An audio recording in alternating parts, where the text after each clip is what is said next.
Hello and welcome to this episode of Over It. I am your co-host, Suzanne Kohlberg, joined today, as usual, by the amazing Kristan Kershaw. And for the video, you get the ding. And today's topic is one of my favorite. I think I say that every time to talk about, and it's capacity. And a reminder before I say what else I call it for, if you've got sensitive ears, earbuds, please. Another way of saying capacity is your fuck budget. And the reason I'm always jazzed to talk about this is so often so many people, myself included at times, clients and, you see on the internet, people are like, oh, I'm just so lazy. Like I have this lazy dysmorphia. I say I'm going to do all these things, but I end up staying up late, watching Netflix, eating chips, scrolling, and why am I not doing the things that I said I would do? And I think what this arcs back to a lot is capacity. Now, the way that I learnt, like the model I'm going to describe today, I have to give concept credit to May Kay Sang. She's amazing. She has her own podcast, Quiet Rebels. Go listen to it. But she's also not much of a swearer. So it's me who, she calls it capacity. I call it fuck budget. Same. But we have spends that drain our capacity. So sometimes they're planned spends. So an example of a planned spend would be recording this episode for Kristan and I. Like we are looking forward to it. We are enjoying it, but it does take capacity. It'd be coaching your clients or whatever work it is that you do. It could be, what examples of spends from your capacity, Kristan? I think even just, and I'm using just very loosely here, just being a parent or a carer. I was just thinking that. And I was like, how do I phrase that without sounding rude? You just said it. You're in my mind. Put it out there. There's not the filter here today. I might be getting towards my capacity due to other things going on around me at the moment. But we can underestimate just how much coordinating, getting someone to school, getting them to appointments, getting them to, other general commitments, after school things, planning for birthdays, planning for all the other things that are always floating around in the periphery at any given point in time. And that can really tap us out in other things. And we don't realize that we're at the end of capacity because we dismiss how much that takes away from our capacity. Hey, cleaning the house. You had a house inspection recently. Oh, yes. Getting things in order for something like that. I've had family visiting recently, getting things organized and ordered, even just remembering to go to the shops and make sure that there's food, or tidying an area, vacuuming. Like, yes, that can have us our capacity to not be able to. I've been fielding some messages earlier today, as it happens, about something that needed attention, and that hadn't been resolved from last week either, something related to it. I'm like, I can't keep track of that right now because I just don't have. I'm tapped out. I love this. All those examples, parenting, housework, work, like business, or, can also have planned and unplanned capacity spends within it. So say the parenting example you just used, taking them to school, making lunches, sports, all that is planned capacity. Yep. But then there's the unplanned spend of mom, he's looking at me, she stole my this, blah, blah, blah. Oh, this thing's due tomorrow. How long have you had this for? Weeks. Why didn't you tell me? Oh, it's a, unplanned. So parenting has ring, ring, ring, ring. And you're looking at the phone going, oh, it's the school. Oh, what is it yes. They need. And that immediate, and it might just be they need to check something. Or could you come and collect them? Little Johnny's not feeling well. And have a caveat here, I don't have a child called Johnny, but yes, but also too, we're not knocking the fact that kids do get sick, but illness is a huge unplanned capacity. Absolutely. So that has other consequences too. And the moment that you get that call, that you're going to have to rearrange. Even if you don't work, you're going to have to rearrange something in order to have the space to look after to deal with whatever the needs are, whether it's urgent needs of emergency type stuff or just they're, you know, a bit unwell and they need to come home, it changes how the mental processes go. And that changes the physical processes, which means that it has an impact in more than ways than we ever really bank on. Yes. And the other thing too, like we could talk about this all day and we'll move on shortly, but I just want to get everyone's minds flowing around it. Planned capacities can also have unplanned. So say, for example, recently Xanthi she did a performance, a school night thing. So I got the note home, you know, Xanthi's been chosen to participate in this Stedford thing. You know, do you give permission? Of Performing Arts Festival. That was it. I was like, sure. She seemed keen, paid the dollars, ticked yes. So I knew that there would be an event that I would need to attend. Like I got that, but I didn't factor in the rehearsals. I didn't factor in that it was over an hour from our house, so travel in peak hour. So there's and I can think before she did a dancing in Stedford once, and it was like this many dollars, and I was like, okay, cool. There was costume, there was makeup, there was hair, there was. So I think sometimes I'm not saying that we don't do things, but often, like I run a program called Why Wait, and in the very first week, I ask people to look at where they're going to fit this program in with what they already have going on. And I remember in the very last round, I said this and this person commented and she's like, my first thought was, oh, I've got nothing else on. This is easy.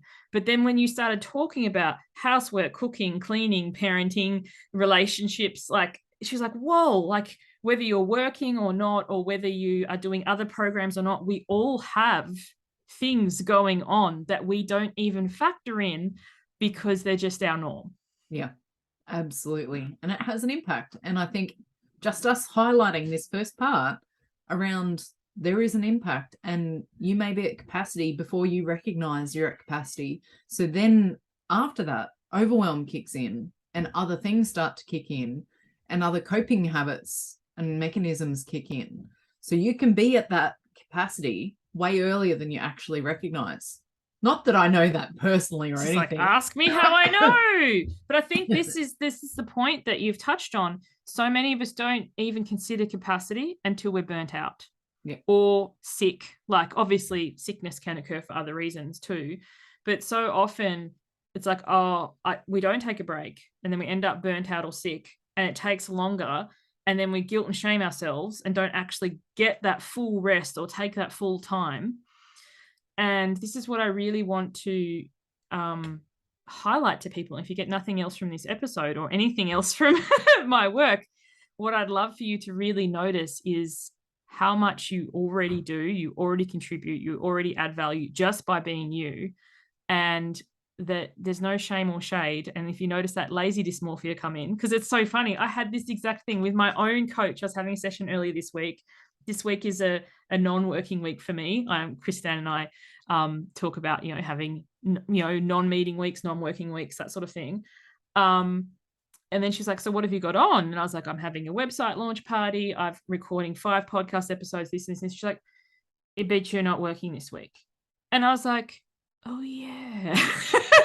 So it's just kind of like, how much do we do that we don't even count? It's like when we have a day off, for those of us who, you know, another thing I want you to think about, if you're like, oh, I'm going to have a day off, are you having a day off from work, as in your job or your business, that you then spend paying bills, cleaning the house, running around? Are you actually truly having a day off, or are you just changing roles? Yeah. And I'm pretty sure most people would, at least to some extent, go, oh, hang on a minute. I mean, I think of my recent no meeting week where I did mostly have no meetings. So for the benefit of those listening, watching, I have these blocks because a lot of my week is meetings. And so I need time for the doing. And 2 no meeting weeks ago, I came out of it going, what did I didn't feel like I'd achieved much. And so you and I actually planned the next one a little differently. And so I felt like I actually ticked things off the list and whatever. But within these weeks, I intentionally schedule not working time, because it's not just no meeting time. It's for me to catch my breath.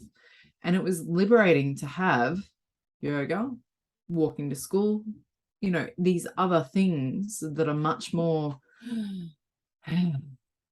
but I still had stuff scheduled. lots of stuff, and after school and all the rest of it. So it's not like, I mean, life goes on. You can't necessarily stop everything for a week in my case when I have these times, but I really think we need to go, what would be truly downtime for any one of us? And it's going to be a different thing for each of us too, right? So I'm going to hazard a guess. My spidey senses say Suze would be reading books, and especially if it's sunny, sitting in the sun outside. Like a lizard, 100%. Maybe some Netflixy type binge watching, in, you know, just sitting and zoning out like that. Whereas for me, it would be gardening. Let me guess. I was going to say, no. This is where the spidey senses come in. It would be gardening. It could be like organizing, because I think for you, this would and also too, this is fascinating for anyone listening. What refills someone's capacity for someone else would be work. So for Kristan, gardening refills her capacity stores. It recharges. For me, that shit's work. I love that Kristan loves gardening. I hate it. Like, as in, I appreciate the fruits of the labor. I'm like, you could be the little hen and I'd be like the fox. I'm sitting in the sun with my book going, yeah, sure, I'll eat your bread.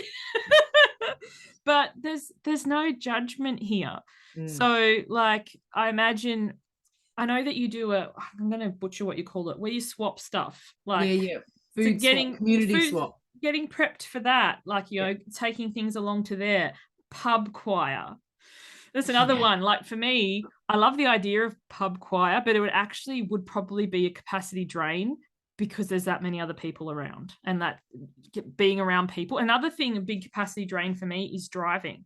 Some people recharge and like, you know, but for me, I'm always hyper vigilant about the traffic and stuff. So this is the thing. And I think when we unshame and unguilt ourselves, because we're like, well, we should, like, oh, I should like gardening. My sister loves gardening. I remember growing up, she used to be like, if you help me with a garden, I'll play board games with you. Board games is another one of mine. Like, so, whereas for her, board games are draining because, you know, she has to deal with her little sister who's whining when she loses. So I think this, sorry, go ahead. Oh, I was just going to add, I think the way that we frame it for ourselves and find ways around it to be in a happy place. So I too dislike driving, especially in the city. So I live in Brisbane, but well, you can only just call it Brisbane. I'm on the outskirts, realistically. I don't love driving in Brisbane city. So pub choir for me, I'm like, I've often had friends to go with. In the last few months, I haven't had anyone able to come with me. The friend who's nearest to me who would love to go, she broke her foot, so she couldn't. Standing up was not going to be, you know, great. And she made it to one, and then foot injury and other things and all this sort of stuff. And I went, you know what? It does recharge me. I just thrive going. I feel a bit odd going by myself because it's like a whole bunch of people with their friends and I'm by myself singing. But it's a whole bunch of us there for the same purpose. So I went recently, and I even made it on the video this time. That was a bit exciting. And I don't go there going, yes, I'm going to make it on the video, but it gives you that actual moment of, well, I was there and I really enjoyed this type thing. So, but the driving now, because I go in a certain way, I've learned how is the lower stress because I've done it enough times. Now it's not a stress for me, but historically, absolutely, I would have been there with you. So, oh, that's fascinating too. And that's actually a really good point, how even the same activity in different contexts can be a spend or a refill for your capacity. So say, for example, you're like pub choir, you know, driving into the city, especially things that you haven't done that's stressful. But if you're going with friends and they're driving, then you're like receiving all the way. For me, like group coaching, I facilitate it in my own group. It's equal parts a spend and a refill, but as in like, so with the website party I'm having, that's going to be a capacity refill. I'm wearing my pajamas. There's going to be singing. But I'm the facilitator of that. So I like hold the space. Whereas if I go to someone else's, particularly somebody I don't know, and they're like, let's go around the group and introduce ourselves. I'm like, let's not. So even though it's technically the same thing, we're all in a Zoom room together. When I know the ins and outs and what's expected and what's not, and if camera's off is okay or if eating's okay, because I didn't know that apparently there's this whole etiquette about eating on Zoom. And I just don't understand this because, like, if I was in an actual meeting, like we were sitting around a table in a real business, like not a real business online, but like as in face to face, we would have a luncheon or a morning tea or something, and people would eat and chat, and there would be no problem with that. but on Zoom, and I know you're laughing because you and I often, and it's like, what are you eating? Oh, that looks good. So, Yeah. but other My people kids dropping in stuff during the holidays. Ooh, where's mine? apparently that's really offensive to some people. And I was like, girl, gotta eat. So I find this really, really interesting. Anyway, we could go on a whole side tangent, but back to the topic. For capacity, the point I was wanting to make for people is there are things that drain or take away or deplete our capacity. And there are activities that rebuild and restore our capacity. And the things that restore it will be different for different individuals, different at different times of the year, or depending on where you are. Like, to say reading, you were spot on. If it's something that I absolutely love, like some, mindless thing or whatever, 100%. But say I have to read a manual translated from another language into, how to put my new air fryer together. No. Oh, I get you. So for people who are listening, what I encourage you to take from this is to look at, in your life, what are the signs that your capacity is starting to deplete? For me, I know my capacity is getting low when I start buying foods for the kids. Because it's like eating is a form of receiving. It's not necessarily like, obviously eating is also needed for life. So there are points where, eating for nourishment. But when I'm just like, oh, there's some Oreos or something, it's like, that's my capacity is getting low. And instead of guilting or shaming or going, I should know better, I teach this or whatever, or something's gone wrong, it's like, oh, what do I really need? What would be another one? Staying up late. Like, I feel like a rebellious teenager, but when I'm like, oh, just one more episode, like, oh, this show is so good. Staying up late is another one. It's like when my capacity is reaching, but I'm just going to ignore it. Another one is if I become less responsive. Like, I have a system of responding to emails and, doing the doing part. I love to tell you, like, no meetings week is to do the doing. So when the doing activities start to creep up, I'll be like, oh, I'm reaching capacity. What about yourself, Kristan? I think definitely probably the latter of those as well. When the email inbox unread messages are starting to creep up, and things like the discussion that I had earlier today with, I haven't done that from last week, nor the one that you've just added, because it's not high on the priority list from it needs doing, but there's also probably almost literally 1,000 other things that are on the list right now, between the 2 businesses that I run and family things, and school holidays have just finished for us. So getting the kids back into a routine and all the things. And I feel often like I'm making excuses at that point. But the reality is I'm one human and can only do so much. I'm really capable of doing a lot in a very short amount of time when I'm at my peak. There you go. Sorry to jump in there, but that's it. Like, the point where you just made, I'm starting to make excuses, or it sounds like I'm making excuses. Yes, I think that's a red flag for a capacity thing. And often when it's something like after school holidays, we can feel when we're shaming ourselves, well, we should be replenished. And, but the thing is, how are we, like, for me right now on this school holidays, yes, I am replenished because my children are physically not present. They have gone away. That is a very different story. But as I don't like the term mumpreneur. Like, I know some people love it. It doesn't float my boat. As a working mother, school holidays are often more draining of my capacity because I don't get that break while they're at school. They're at home. And then when I do take a break between clients or whatever, where I'd normally be refilling my capacity by reading a book, watching something on Netflix or whatever, instead I'm either having to field their arguments or entertain them. So it's interesting that, sometimes the thing that traditionally, like, say if I go and visit my family, you think, oh, going to see family, capacity refill. No, it's not. Because it's kind of like there's a whole new dynamic introduced. And I'm always like, I know that family means well when they, try to tell you things like, oh, your kids don't have the best manners or whatever. But that's another drain. So I think it's looking at, for everyone listening to this as an individual, ignoring the societal or the shoulds or what someone else is, is this thing increasing your capacity or draining your capacity? And if it's draining, it's not saying don't do it. Sorry, kids, fend for yourselves. But it's looking at what do you need to build up your stores from this. And and the driving, there's so many things that, we don't, I think, even acknowledge are actually a drain for us. Absolutely. And I've got you saw me reach, those watching the video or may have heard the rustling of paper.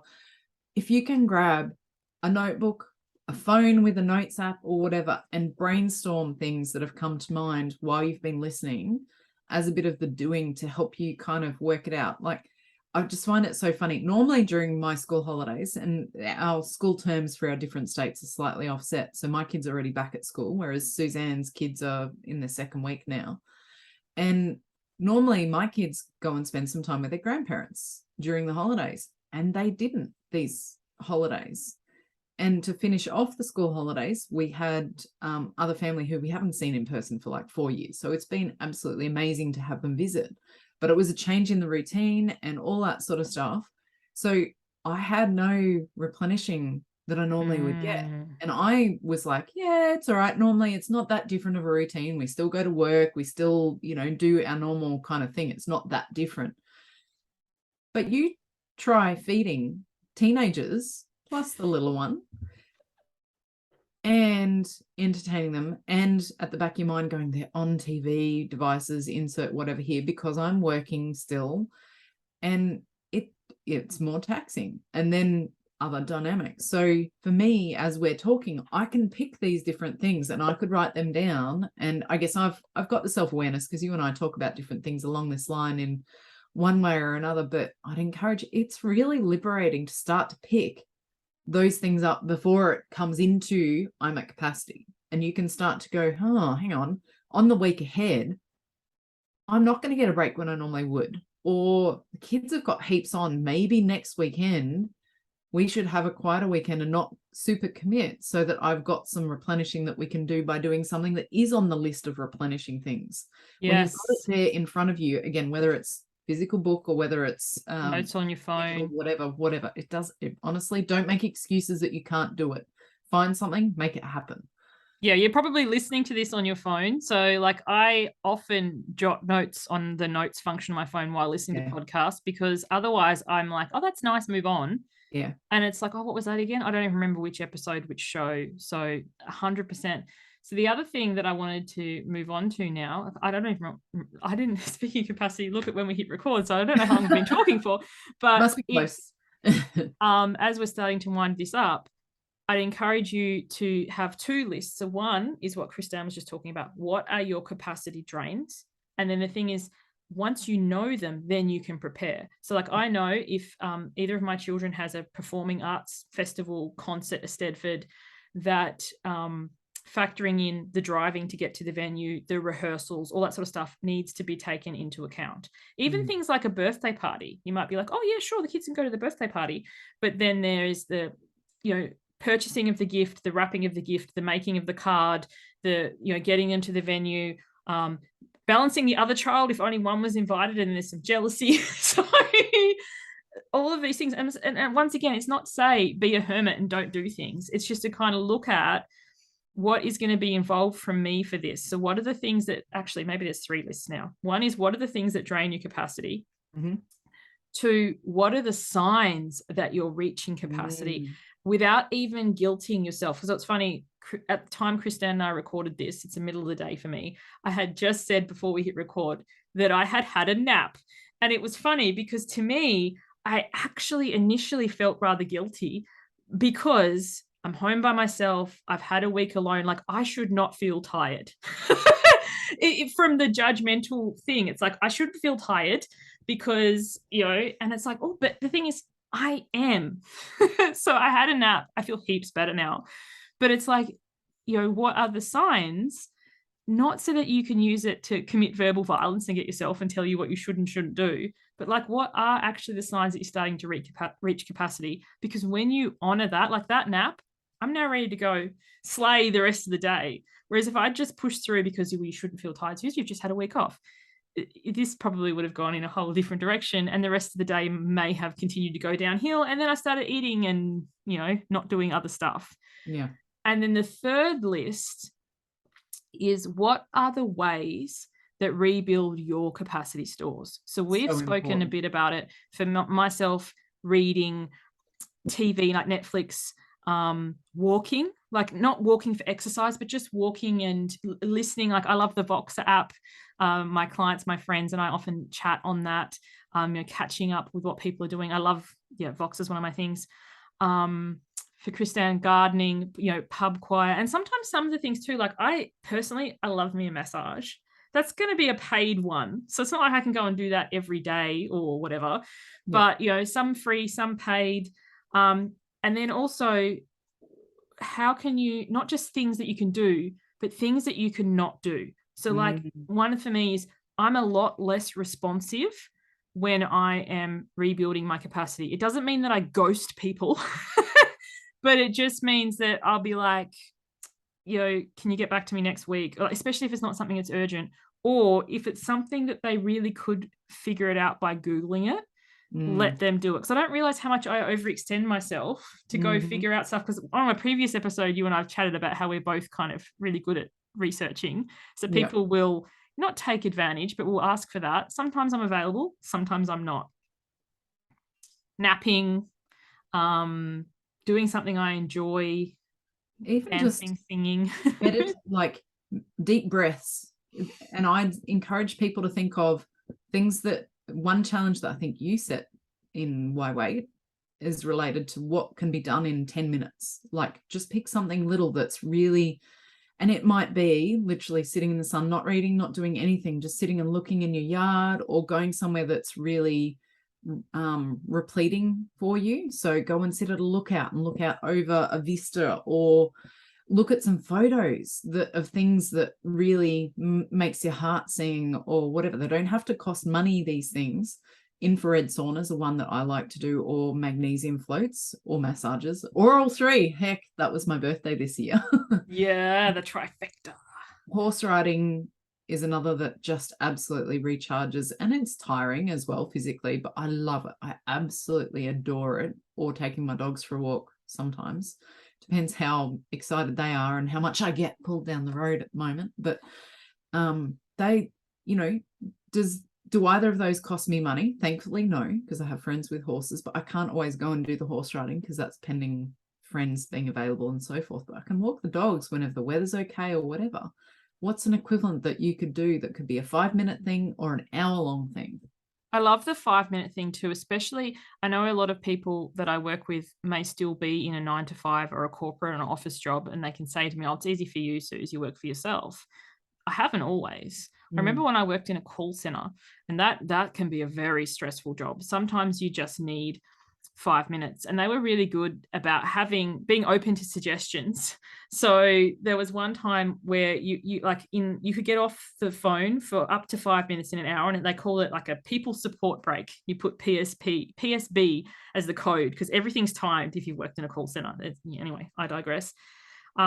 So in my people support break, how many laps of the room could I walk? And then people noticed what I was doing, and we ended up getting a whiteboard and writing our names, and then we had teams. And at the end of the week, the team that had the most laps got, I don't know, a silly trophy or a bear that we got to sit in our area or something. But like, it's so often we can feel that we're alone and we can't do this because like we're some special snowflake. And obviously we're all special and unique in our own way.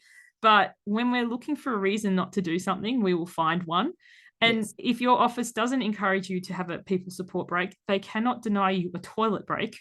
So like go to the loo and then like just wash your hands or stand at the sink and breathe, straighten your hair, like dry your hands, like just that. I think the getting away, and I think that's why so many of us turn to food, because, girl got to eat, as we'll talk about before. But we don't need to go and stand at the pantry and eat something. We can, as you said, go outside. Doesn't even need to be read a book. Just get that fresh air, walk around the room, anything to just kind of break up that thing, to just give yourself that space. Because what we often do in current day and age for a break, if we're not eating, is we'll check our email. And that's not refilling capacity, because all we're doing then is changing the thing that's drawing our capacity now for drawing someone else's capacity. Because often the email will be, could you just, and then, that's not refilling and for some people it might be, but I'd love it. If anyone listening to this, if checking email is recharging for you, please let me know. Not that I want to judge and criticize, but like, I want to know how. I'm so curious, because to me, it's kind of like, oh my God, here's other things I need to do. So we do that as a way, because we think, it's once again, we're not taking a rest, we're changing roles. Yep. We're just filling up, going, I can just squeeze in a bit more, emptying those emails that I don't need. Unsubscribe, really useful. Is it recharging to you to delete emails for 5 minutes? Maybe that could be something that actually Well, deleting it could be, unsubscribing it could be, taking charge of your email box. Yes, that I can come at. But usually sitting there, reading something else, going, that's on special. Black Friday is coming up. They're actually more drains rather than like, if you're like, I'm going to spend 5 minutes unsubscribing from stuff that I never respond to anyway and read, that could be a capacity refill. It's like, the biggest one I hadn't even mentioned. I'm really excited now. Decluttering like a shelf or a drawer or a space on my desk. Biggest refill ever. I'm like, look at that. Look at that. Doesn't last long, but while it does, it's like, I love this. I feel like this ichor of the gods are in my veins when I have a clean desk. Totally. How awesome has this discussion been? I really hope that the listeners have gotten a lot out, and we look forward to seeing your reviews, your comments, all of that. If you've enjoyed this, it helps the podcast immensely to do reviews and share it. Hey, if you feel drawn to share it, we'd love to hear that too. Yes, and tag us in social media if anything comes up. And as always, both Kristan and I's websites are listed. This is the kind of work that we do. Me from the mindset perspective, Kristan from the mineral perspective, because often when we feel like, everything's too hard and I can't be bothered, it's because we are depleted in some way. And it's funny, just the thing I was saying, it's only just landing now as we wrap up. I was like, I shouldn't feel tired. I have neglected to take a lot of my supplements this week because I'm out of routine, because usually the kids are here and I do breakfast and I have this. It's like, well, no wonder you're feeling tired, Suzanne. Your minerals are probably like, anyway. Some yucky juice and some magnesium on the card. Yes, I will be on that. So thank you, everybody. We'll hope to see you. Well, it's funny, see you because we don't see you, but you'll hear us on the next episode. Bye for now. Bye.